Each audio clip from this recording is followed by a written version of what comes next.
Voilà. Le gabarit. Est-ce qu'il s'appelle B gabarit aussi chez vous? Il s'appelle comment? Ok. Il est sélectionné?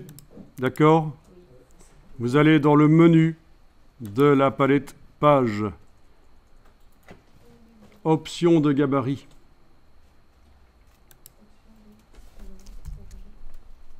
Et là, vous allez pouvoir changer son nom. Et on va donc indiquer début de chapitre, par exemple. Voilà. La lettre qui est utilisée.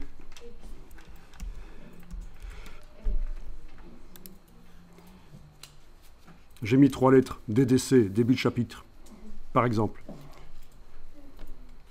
Le préfixe. C'était pas une seule lettre qu'on pouvait mettre, on peut en mettre 3. Voilà.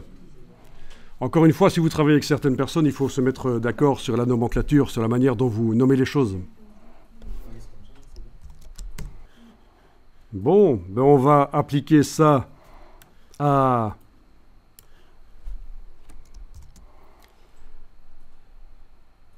On va l'appliquer à la page 3.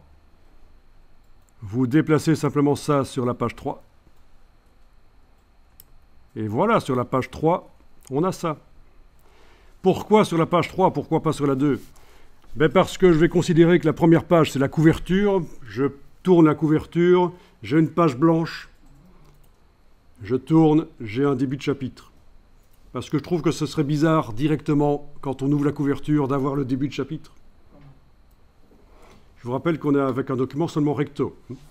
C'est plus simple, donc pas besoin de s'occuper de savoir si ça tombe en page de gauche ou de droite, le début de chapitre. Ça tombe forcément sur le côté imprimé des pages, dans ce cas-ci. C'est un document recto, il n'y a pas de recto verso, il n'y a plus page de gauche, page de droite avec la reliure au centre comme on avait tout à l'heure. Avant qu'on aille dans format de document décoché page en vis-à-vis, on avait ça. Maintenant, on l'a plus. Bien. Alors, on va également... Ce seront des petits chapitres, bien sûr.